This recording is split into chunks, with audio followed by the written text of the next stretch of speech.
السلام علیکم ورحمۃ اللہ وبرکاتہ۔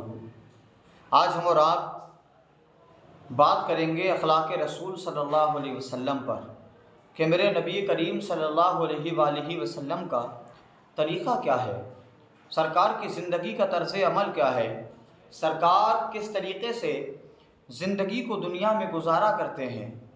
اللہ کے نبی کی زندگی سے ہمیں ایک درس لینا چاہیے، ہمیں ایک سبق لینا چاہیے۔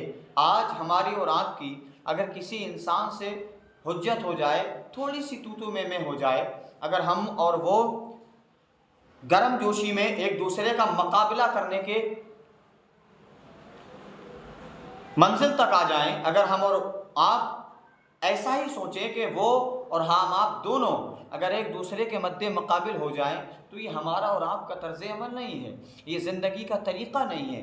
اللہ کے نبی صلی اللہ علیہ وسلم کی بارگاہ میں چلتے ہیں، یا رسول اللہ صلی اللہ تعالیٰ علیہ وآلہ وسلم آپ بتائیے گا زندگی کو کیسے گزاریں، آپ بتائیے نبی کریم صلی اللہ تعالیٰ علیہ وآلہ وسلم ہم کس طریقے سے جئیں۔ تو اللہ کے نبی صلی اللہ تعالیٰ علیہ وآلہ وسلم کی حدیثوں سے ہمیں ملتا ہے، اے لوگو ہمیشہ اپنے دشمنوں کے ساتھ بھلائی کیا کرو، اگر کوئی دروازے پہ دستک دے تو خالی نہ جانے دیا کرو، اگر تمہارا کوئی اپنا ہو یا بیگانہ ہو، اگر مدد کے لیے پکارے تو فوراً چلے جایا کرو۔ یہ اللہ کے نبی صلی اللہ علیہ وسلم کے طریقے ہیں۔ آؤ چلتے ہیں نبی کی بارگاہ میں، یا رسول اللہ صلی اللہ علیہ وسلم آپ نے کیسے لوگوں کو زندگی کا طریقہ سکھایا۔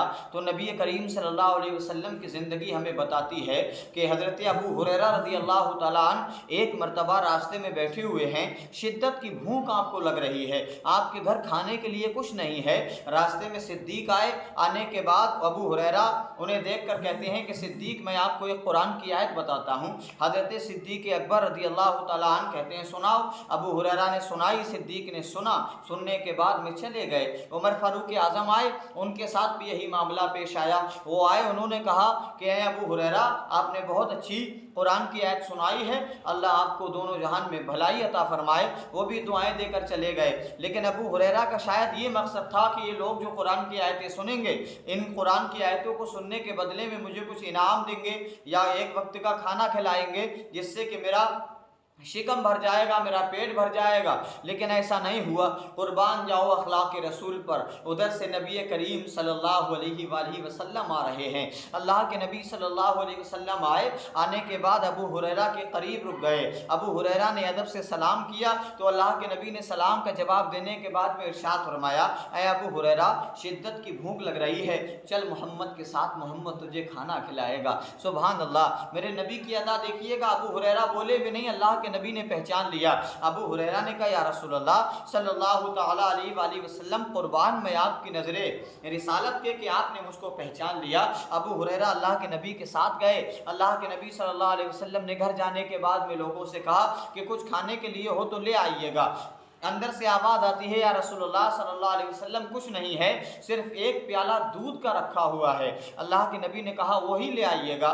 آپ صلی اللہ علیہ وسلم کی بارگاہ میں ایک پیالہ دودھ لایا گیا تو اللہ کے نبی صلی اللہ علیہ وسلم نے ارشاد فرمایا، اے ابو ہریرہ جاؤ لشکر اسلام کو دعوت دے آؤ کہ آج محمد کی یہاں پر دودھ کی دعوت ہے۔ ابو ہریرہ نے لبیک کہا، لیکن سوچ میں پڑ گئے کہ دودھ کی تو میرے کو ضرورت ہے، سب سے زیادہ بھوک تو مجھ کو لگ رہی ہے، سرکار مجھے لے کر آئے ہیں یہ کہنے کے لیے کہ اللہ کے نبی صلی اللہ علیہ وسلم مجھے کھانا کھلائیں گے، اور یہاں اللہ کے نبی دعوت دے رہے ہیں لوگوں کو، ایک پیالہ دودھ ہے بھلا کیا ہوگا۔ اللہ کے نبی صلی اللہ علیہ وسلم کے کہنے سے ابو ہریرہ گئے، تمام اصحاب صفہ کو دعوت دی کہ چلیے گا نبی کے مکان پر دعوت ہے، اللہ کے نبی نے کھانے پر بلایا ہے۔ تمام صحابہ کرام آئے، آنے کے بعد میں بیٹھ گئے۔ اللہ کے نبی نے کہا اے ابو ہریرہ یہ جو ایک پیالہ، اللہ کے نبی نے ارشاد فرمایا اے ابو ہریرہ یہ جو ایک پیالہ دودھ ہے یہ جاؤ تمام صحابہ کرام کو پلا دو۔ اللہ کے نبی صلی اللہ علیہ وسلم کے جملہ سننے کے بعد میں حضرت ابو ہریرہ رضی اللہ تعالیٰ عنہ سوچ رہے ہیں ایک پیالہ دودھ ہے، بھلا 70 صحابہ ہیں، اب ایک پیالہ دودھ کی کیا مجال ہے کہ 70 صحابہ کو سیراب کر سکے، 70 صحابہ کا پیٹ بھرا سکے، 70 صحابہ کو شکم سیر کرا سکے، لیکن فرمان مصطفیٰ تھا۔ ابو ہریرہ لب کشائی نہیں کر سکتے تھے، اٹھنے کے بعد میں ایک سائیڈ سے دودھ پلانا شروع کیا۔ تاریخ بتلاتی ہے میرے پیارے 70 صحابہ اکرام نے وہ دودھ نوش فرمایا لیکن دودھ ختم نہیں ہو پایا۔ اللہ کے نبی صلی اللہ تعالیٰ علیہ وآلہ وسلم نے ارشاد فرمایا اے ابو ہریرہ دودھ بچا یا ختم ہو گیا؟ عرض کرتے یا رسول اللہ سب کو پلا دیا ہے لیکن دودھ جتنا تھا اتنا کا اتنا ہی ہے، یہ ختم ہونے کا نام نہیں لے رہا۔ اللہ کے نبی نے ابو ہریرہ کو قریب بلایا، قریب بلانے کے بعد نبی کریم صلی اللہ علیہ وسلم نے ارشاد فرمایا اے ابو ہریرہ تمام پی چکے، اب جو دودھ بچا ہے وہ تو پیے گا اور محمد پیے گا۔ سبحان اللہ، یہ معجزہ میرے سرکار دو عالم صلی اللہ علیہ وسلم کا ہے اور اس میں اخلاق نبی صلی اللہ علیہ وسلم پہ وسط ہے۔ دیکھو کہ بھوکے تھے ابو ہریرہ، میرے نبی نے پہچانا کہ ابو ہریرہ کو کھانے کی ضرورت ہے، ابو ہریرہ کو اللہ کے نبی ساتھ لے گئے اور آپ کا شکم سیر بھی کرا دیا۔ قربان جاؤ میرے نبی کے اخلاق پر، لیکن آج ہمارا اخلاق کیا ہے، ہمارا طریقہ کیا ہے، ہماری زندگی کیا ہے؟ اگر دروازے پر آنے کے بعد میں کوئی بھی انسان دستک دے کہ اللہ کے نام پہ کچھ عطا کر دیجئے گا تو دروازہ نہیں کھولتے، اولاً تو دروازہ کھولیں گے نہیں، اگر کھول دیا تو اندر سے آواز دے کر کہیں گے کہ بھائی آگے بڑھ جاؤ ابھی کچھ دینے کو نہیں ہے۔ ارے جو اللہ نے گھر دیا کیا وہ نہیں ہے؟ جو اللہ نے اولاد دی کیا وہ نہیں کما رہی ہے؟ کیا گھر کے اندر جو غلہ رکھا ہے وہ کھا نہیں رہا ہے تو؟